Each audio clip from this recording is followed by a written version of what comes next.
Hi friends, welcome to my Maurya and family YouTube channel. ಇವತ್ತು ನಮಗೋಸ್ಕರ ನಮ್ಮಮ್ಮ ಮನೆಯಲ್ಲೇ ಗಿಣ್ಣನ್ನು ಮಾಡ್ಕೊಡ್ತಿದ್ದಾರೆ. ಹೇಗೆ ಮಾಡ್ತಿದ್ದಾರೆ ಅಂತ ಒಂದು ಸಲ ನೋಡ್ಕೊಂಡು ಬರೋಣ ಬನ್ನಿ. ಮೊದಲನೇದಾಗಿ ಸ್ಟವ್ ಮೇಲೆ ಬಾಣಲಿ ಇಟ್ಕೊಂಡು ಮೀಡಿಯಮ್ ರವೆನ ಹಾಕ್ಕೊಂಡು ಸ್ವಲ್ಪ ಚೆನ್ನಾಗಿ ಹುರ್ಕೋಬೇಕಾಗುತ್ತೆ. ಹುರ್ಕೊಂಡಿದ್ದಾದ್ಮೇಲೆ ಅದನ್ನು ಒಂದು ಪ್ಲೇಟ್ಗೆ ಹಾಕ್ಕೊಂಡು ನಮ್ಗೆ ಎಷ್ಟು ಬೇಕೋ ಅಷ್ಟು ಕ್ವಾಂಟಿಟಿ ನೋಡಿಕೊಂಡು ಕಡಲೆ ಬೀಜನ ಮತ್ತು ಅದೇ ಬಾಣಲಿಗೆ ಹಾಕ್ಕೊಂಡು ಸ್ವಲ್ಪ ಹುರ್ಕೋಬೇಕಾಗುತ್ತೆ. ಕಡಲೆ ಬೀಜ ಒಂದು ಸ್ವಲ್ಪ ಸಿಪ್ಪೆ ಬಿಡೋವರೆಗೂ ಹುರ್ಕೋಬೇಕು. ಮತ್ತು ಅದೇ ಬಾಣಲಿನ ಇಟ್ಕೊಂಡು 1-2 ಸ್ಪೂನ್ ತುಪ್ಪ ಹಾಕ್ಕೊತಿದ್ದೀವಿ.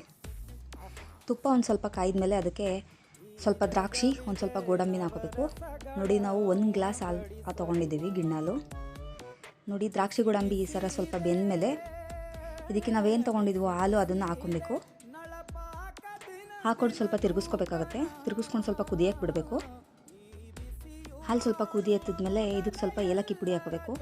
ಏಲಕ್ಕಿ ಪುಡಿ ಹಾಕ್ಕೊಂಡು ಬೆಲ್ಲ ಯೂಸ್ ಮಾಡ್ಕೋಬೇಕು. ಬೆಲ್ಲ ಆಲ್ಮೋಸ್ಟ್ ಕಪ್ಪು ಬೆಲ್ಲ ಯೂಸ್ ಮಾಡಿ. ಕಪ್ಪು ಬೆಲ್ಲ ಆರೋಗ್ಯಕ್ಕೆ ತುಂಬ ಒಳ್ಳೆಯದು. ಬೆಲ್ಲ ಚೆನ್ನಾಗಿ ಕರಗಬೇಕು. ಕರಗಾದ್ಮೇಲೆ ಹಾಲು ಸ್ವಲ್ಪ ಹೊಡಿಬೇಕು. ಗಿಣ್ಣಲ್ಲಿ ಹಾಕೊಂಡಿರ್ತೀವಲ್ಲ, ಏನಾದ್ರು ಹೊಡಿಬೇಕು. ಅದು ಹೊಡೆದಾದ್ಮೇಲೆ ಊರಿನ ಲೋ ಫ್ಲೇಮಲ್ಲಿ ಇಟ್ಕೊಂಡು ನಾವೇನು ಮೊದಲೇ ಹುರ್ಕೊಂಡಿದ್ವಿ ರವೆ, ಅದನ್ನು ಹಾಕೊಂಡು ಮಿಕ್ಸ್ ಮಾಡಿಕೊಂಡು ಚೆನ್ನಾಗಿ ತಿರುಗಿಸ್ಕೋಬೇಕಾಗುತ್ತೆ. ತಿರುಗಿಸ್ಕೊಂಡು ಕುದಿ ಹತ್ತಿದ್ಮೇಲೆ ಅದಕ್ಕೆ ಸ್ವಲ್ಪ ಹುರ್ಗಡ್ಲೆ, ಒಂದು ಸ್ವಲ್ಪ ಕಡಲೆಪುರಿ ಮತ್ತು ಅದ್ರ ಜೊತೆಗೆ ಒಂದು ಸ್ವಲ್ಪ ಅವಲಕ್ಕಿನ ಹಾಕ್ಕೊಂಡು ಚೆನ್ನಾಗಿ ಮಿಕ್ಸ್ ಮಾಡ್ಕೊಳ್ಬೇಕಾಗತ್ತೆ. ಮತ್ತು ಅದ್ರ ಜೊತೆಗೆ ಚೆನ್ನಾಗಿ ಕುದಿ ಹತ್ತಿದ್ಮೇಲೆ ಸ್ವಲ್ಪ ಕೊಬ್ಬರಿ ತುರಿ ಹಾಕೋಬೇಕು. ಕಾಯಿ ತುರಿಗಿನ ಕೊಬ್ಬರಿ ತುರಿ ಹಾಕೊಂಡ್ರೆ ಸ್ವಲ್ಪ ತುಂಬ ಚೆನ್ನಾಗಿ ಟೇಸ್ಟ್ ಬರುತ್ತೆ. ಇಷ್ಟಾದಮೇಲೆ ಕೊನೆಯಲ್ಲಿ ನಾವು ಏನು ಕಡಲೆ ಬೀಜನ ಹುರಿದಿಟ್ಕೊಂಡಿದ್ವಿ ಅದನ್ನು ಸಿಪ್ಪೆ ಎಲ್ಲ ತೆಗೆದು ಕೊನೆಯಲ್ಲಿ ಹಾಕೋತಿದ್ದೀವಿ. ಕೊನೆಯಲ್ಲಿ ಹಾಕೊಂಡ್ರೆ ಬಾಯಿಗೆ ಚೆನ್ನಾಗಿ ಸಿಗುತ್ತೆ ಅಂತ ನಾವು ಕೊನೆಯಲ್ಲಿ ಹಾಕೋತಿದ್ದೀವಿ. ಬಿಸಿ ಇದ್ದಂಗೆ ಕೊನೆಯಲ್ಲಿ ಹಾಕೋಬೇಕಾಗುತ್ತೆ. ನೋಡಿ, ಇವಾಗ ಬಿಸಿ ಬಿಸಿಯಾದ ಗಿಣ್ಣು ತಿನ್ನೋಕೆ ರೆಡಿ ಆಯಿತು.